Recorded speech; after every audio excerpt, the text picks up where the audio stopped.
So to my right immediately is DJ Meth, otherwise known as Norman Witte III. And Meth, what about movement makes it a festival that you have to make sure is on your calendar, that you don't go camping for anymore and things like that? What makes this one special on your calendar each year? I think that there's a big history that goes along with this music festival, and everyone that's attending, especially from around the world, is trying to just keep that tradition going. So when you have 200, 300,000 people that are still coming down here to Detroit for this festival, a lot of them are coming from around the world. It's just a great experience to share what Detroit, both what Detroit has to offer and what that means to people all over the world. Well, Jaysin, earlier we were talking about some of the diversity in the acts that are coming. It's not just the standard DJ stuff that everybody expected before, but there's a little bit more to the festival now. Why do you think that's a big deal in terms of a festival goer's experience? Well, what's great about that is that people coming in specifically maybe see a DJ might get turned on to some kind of different aspect to the music genre that you didn't expect to see, like a band like Little Dragons, which I would really look forward to see. Is a singer with the instruments and but still has that electronic sound. And then you go all the way back to like something like Beardy Man that has a cappella and is doing all this unusual crazy stuff. So the people going there are going to get a different experience than what they expected. So I think that's a really cool. And to that point, like last year, I got to see Toki Monster for the first time, and she was incredible. I was bummed that her act got cut short because of some weather. So what are those acts that are flying under the radar that you think somebody needs to know about? I think again, Beardy Man is pretty interesting. I'm looking forward to seeing Scuba too. I know it's got a pretty big following, but I think that's an interesting act as well to see. How about you, Moy?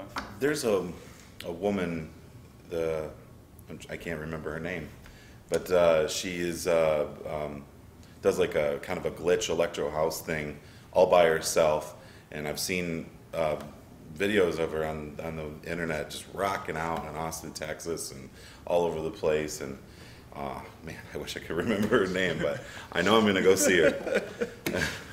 Well, in terms of why this festival matters, I mean, you hear so much about techno orienting, or having its origins here, and house in Chicago, having a similar parallel track, and different things like that. What makes this festival still relevant then? The only thing that really makes it still relevant is that the people who have been involved with it from the very beginning are still involved with it. You still get every year Kevin Saunderson comes out, does a set. Juan Atkins come out to do a set. Terrence Parker he's played, I believe, 5 or 6 different festivals, as well as played after parties almost every year. So those people who were there from the very beginning, they're still heavily involved with it. Carl Craig, so on and so forth. And so as long as those people stay along with it, it will stay relevant. Well, and Jaysin, in that similar vein, why for the city of Detroit, why is a festival or for music fans in Detroit, why is this festival a big deal? It's bringing in, again, you're getting such a diverse crowd. You get people from all the world that come, to the city, and the city needs that, extra that diamond to show it off as to what Detroit is doing. So I think that's really a huge incentive for this festival. And as much great music is coming out of Detroit these days, electronic music is not necessarily what new Detroit artists are known for anymore. And so in that respect, we really do need to step that up in Detroit to continue to stay relevant, because the old heads are not going to be able to keep the festival going forever, obviously.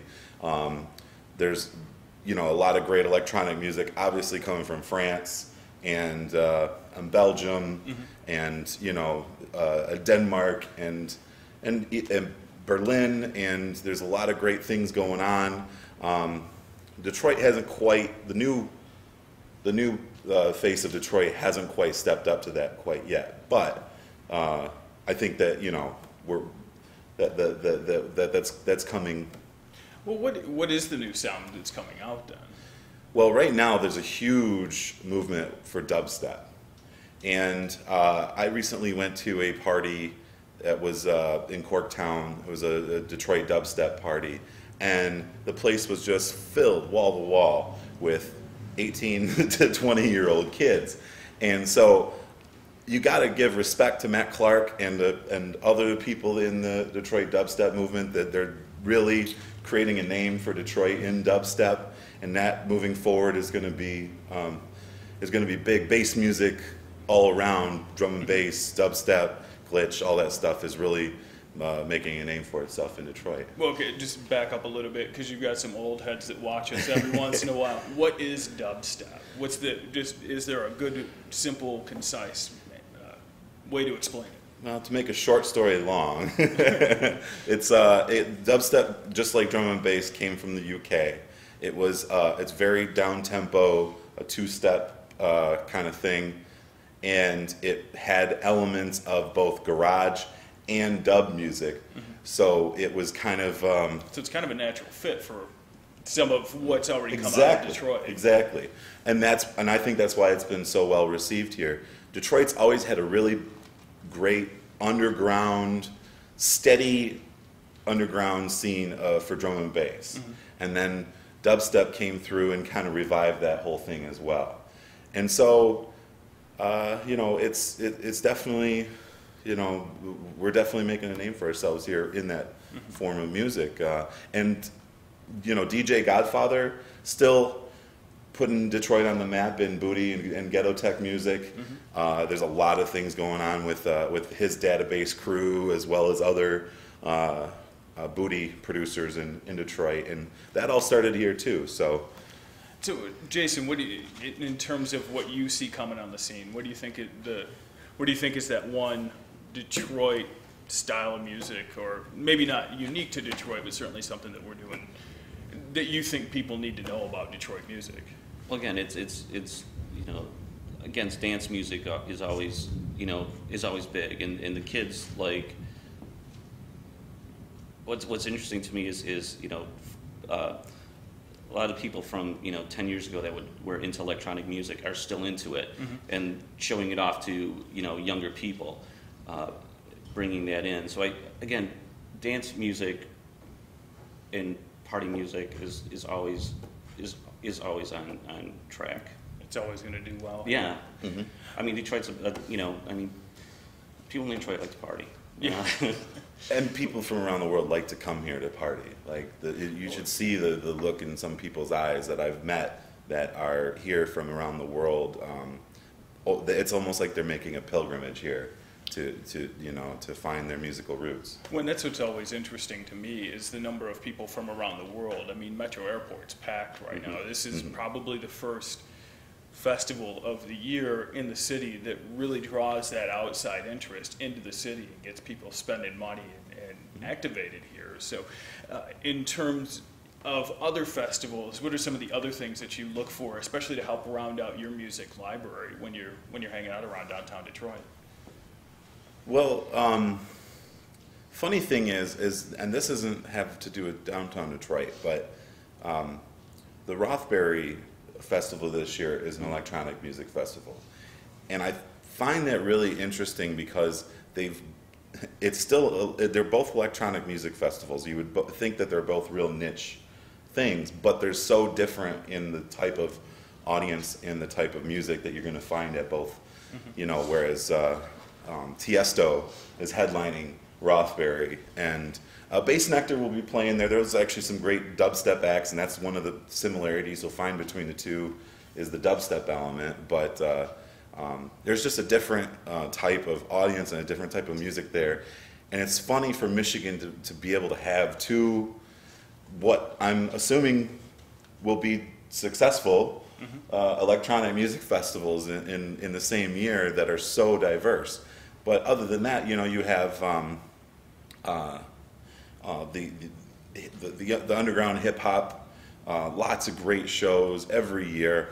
Some of the bigger names are still bringing out big crowds. You know, I remember Black Milk's album release party last year, and he filled up St. Andrews Hall. And the rock scene, obviously, still killing it. Those guys enjoy having like a group of fans in Cincinnati, a group of fans here, and a group of fans there, and when it all comes together, they have a ton of fans. Yeah. And they love it, and they can both sustain themselves and, you know, enjoy it as well. So you know. What, and Jaysin, what in terms of Detroit as a music hub? You know, we're definitely not Nashville or places like that, but what is it about that Detroit sound that you think keeps people coming, or Detroit audiences that keep people coming? I think what's really great is there's a lot of venues. So you, in places that you know, just a place where you have like 20 people seeing a band, and there's always a live show, you know, every night of the week. So I think, you know, people come in for, and the music scene is really diverse too. I mean, you know, there's a whole like shoegaze thing coming back around, and you know, that like kind of Brit kind of sound coming back around. You know, again, rock is always big, and you go, you know, up and down Michigan Avenue, and you know, there's, you know, PJ's Lager House, and you can see a great show, or see some band that's, you know, who knows, in a couple of years might be blowing up. So it's the diversity of the music scene, and the venues and the places that you can go, and which is, you know, is important. Cool. I find it interesting. I recently did a video on just highlighting some of the things that I like to do in Detroit, and it was a Thursday night, and I went out to two or three different bars and saw probably 6 DJs playing at these different bars, all in the same night. Most of them were playing vinyl. Some of them were playing Serato, but they were all, you know, like, I don't know that there's any city of a population of ours that you can go to and find that still, because that spirit is still alive here. The Detroit techno spirit is still here after all these years.